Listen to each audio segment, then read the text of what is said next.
प्रभु तेरी वाणी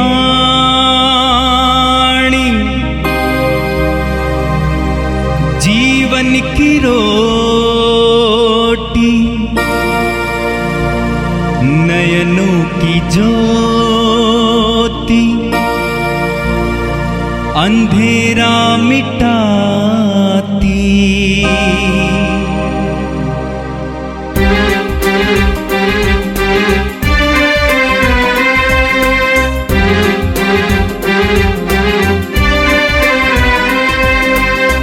प्रभु तेरी वाणी जीवन की रोटी, नयनों की ज्योति, अंधेरा मिटाती। प्रभु तेरी वाणी जीवन की रोटी, नयनों की ज्योति, अंधेरा मिटाती। वाणी वाणी वाणी वाणी वाणी पवित्र है, शाश्वत है, जीवन का मन्ना है। 30 सितंबर बुधवार। पहला पाठ योग का ग्रंथ, अध्याय 9, पद संख्याएं 1 से 12 और 14 से 16 तक। योग ने अपने मित्रों से यह कहा, मैं निश्चित रूप से जानता हूँ कि तुम लोगों का कहना सच है। मनुष्य अपने को ईश्वर के सामने निर्दोष प्रमाणित नहीं कर सकता। यदि वह ईश्वर के साथ बहस करना चाहेगा तो ईश्वर 1000 प्रश्नों में से एक का भी उत्तर नहीं देगा। ईश्वर सर्वज्ञ और शक्तिमान है। कौन मनुष्य उसका सामना करने के बाद जीवित रहा?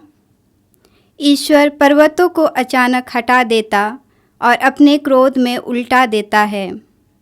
वह पृथ्वी को उसके स्थान से खिसकाता और उसके खंभों को हिला देता है। वह नक्षत्रों को ढकता और उसके आदेश पर सूर्य दिखाई नहीं देता। वह अकेला ही आकाश फैलाता और समुद्र की लहरों पर चलता है। उसने सप्तर्षि, मृग, कृत्तिका और दक्षिण नक्षत्रों की सृष्टि की है। वह महान एवं रहस्यमय कार्य संपन्न करता और असंख्य चमत्कार दिखाता है। वह मेरे पास आता है और मैं उसे नहीं देखता।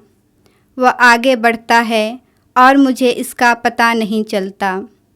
जब वह कुछ ले जाता है तो कौन उसे रोकेगा?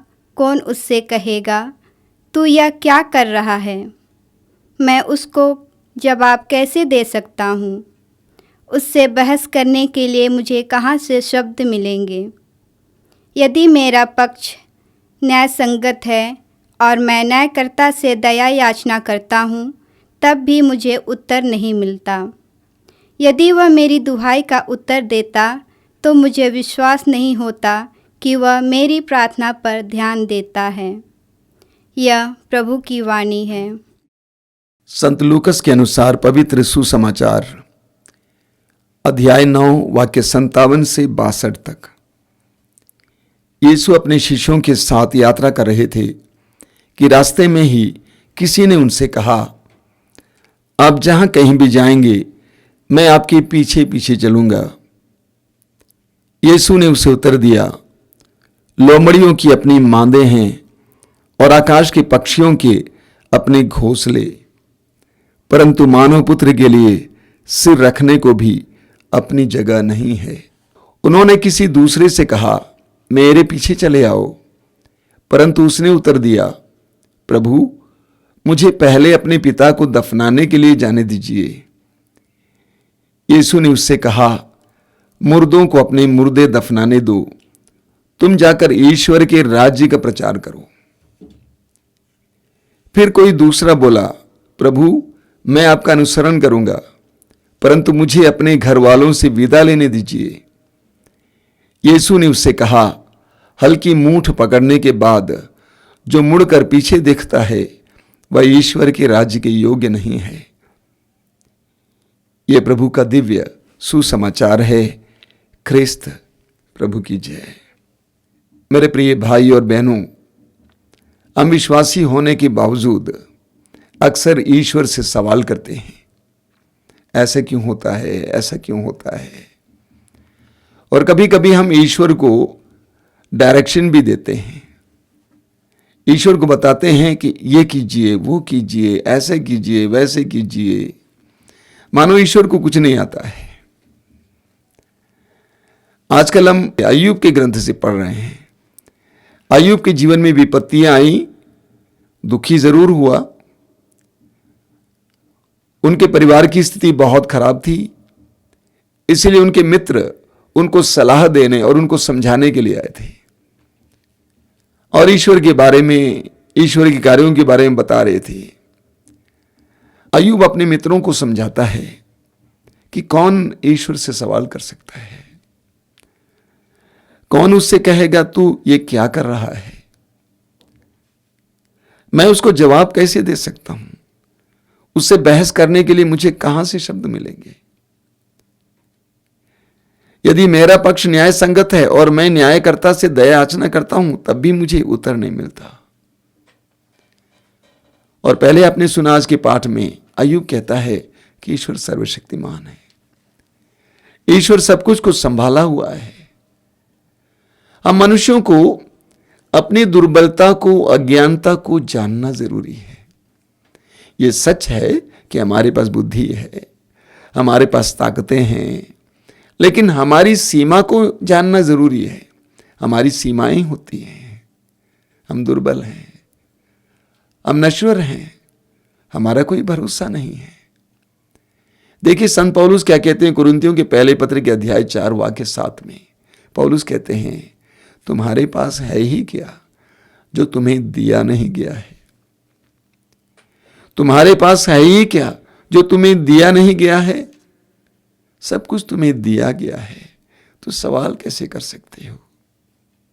देने वाले से सवाल करोगे, घड़ा कुम्हार से सवाल करेगा।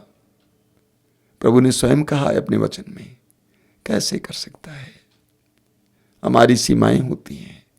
देखिए स्तोत्रकार क्या कहता है स्तोत्र 8 में, उसके वाक्य 4 और 5 में, जब मैं आकाश को, सूर्य चंद्र तारों को देखता हूं जिसको तूने बनाया है, सोचता हूं आदम की संतान क्या है कि तू उसकी सुधि ले।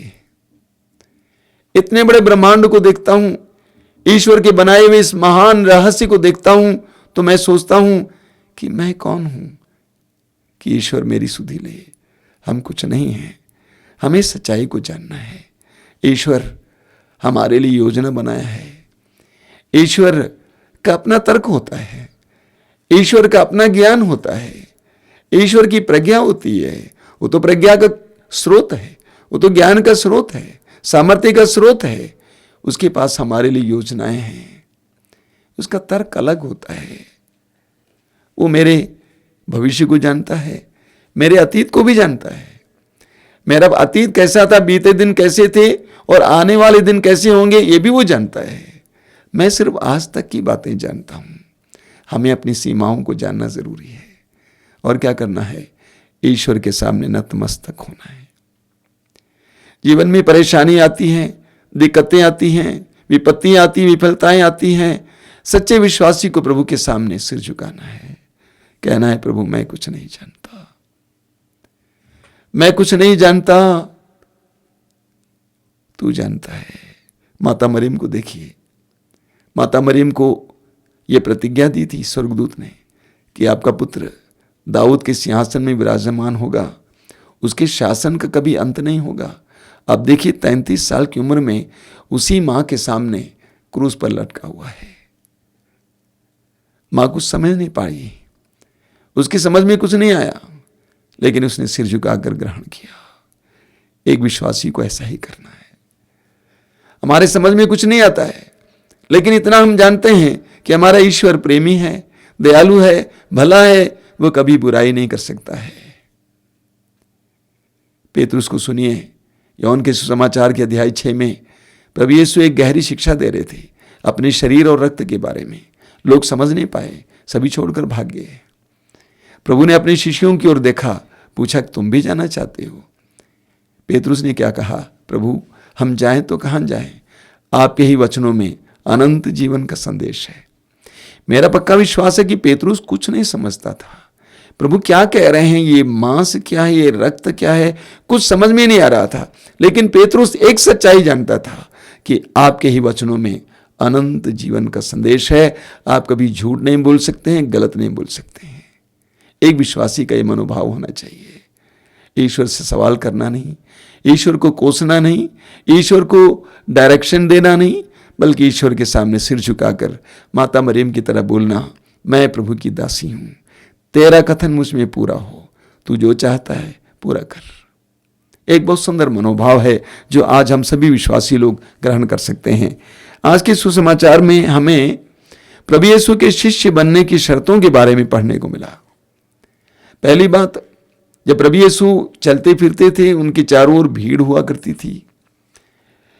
उनके वचनों को सुनकर लोग अचंभे में रह जाते थे।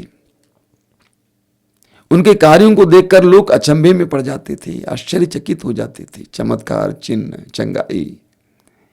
एक व्यक्ति ने प्रभु के पास आकर कहा कि प्रभु, आप जहां कहीं भी जाएंगे, मैं आपके पीछे पीछे चलूंगा। प्रभु ने पूछा, कहां चलोगे? लोमड़ियों की मांदें होती हैं, आकाश के पक्षियों के अपने घोंसले होते हैं, लेकिन मुझे सिर झुकाने के लिए कोई जगह नहीं है। मैं तुमको कोई सुरक्षा नहीं दे सकता हूं, मैं तुम्हें कुछ नहीं दे सकता हूं, चलना है तो चलो। दूसरा, प्रभु ने एक दूसरे व्यक्ति को बुलाया, कहा कि मेरे पीछे चले आओ। उसने कहा कि मुझे अपने पिता को दफनाने दीजिए, उसके बाद आ जाऊंगा। इसका अर्थ ये नहीं है कि उनका पिता मरा पड़ा था, बल्कि बुजुर्ग थे। उसने कहा कि जब मैं अपनी जिम्मेदारियां पूरा करूंगा अपने परिवार के प्रति, अपने पिता के प्रति, तब वो मर जाएंगे, उनको गाड़ कर मैं आपके पीछे चले आऊंगा। प्रभु ने कहा, मुर्दों को गाड़ने दो, तुम ईश्वर के राज्य के प्रसार के लिए मेरे साथ हो लो। तीसरे व्यक्ति ने आकर प्रभु से कहा कि प्रभु, मैं आपके पीछे चलूंगा, लेकिन पहले जाकर अपने घर वालों से विदा लेने दीजिए। प्रभु ने कहा, जो हल के मूठ पर हाथ लगाएं और मुड़कर देखें, वह मेरे शिष्य होने योग्य नहीं है। प्रभु के शिष्य होने के लिए 3 बाधाएं। सबसे पहली बाधा है, जो पहले हमने सुना है, वो क्या है? सुरक्षा खोज करना। लोग प्रभु के पीछे चलते हैं, क्यों चलते हैं?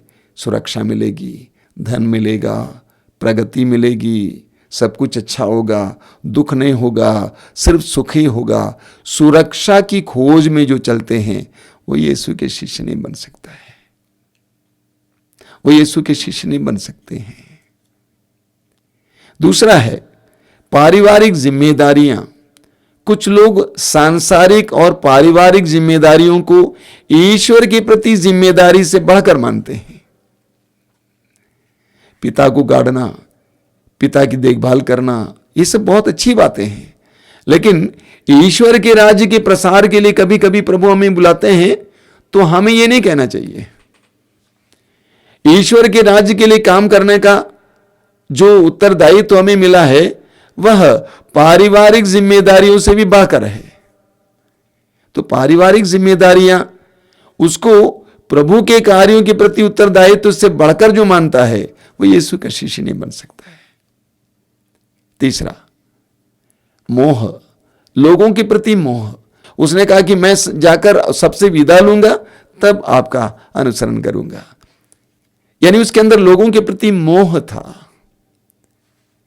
लोगों के प्रति मोह यीशु के शिष्य बनने के लिए एक बहुत बड़ी बाधा है।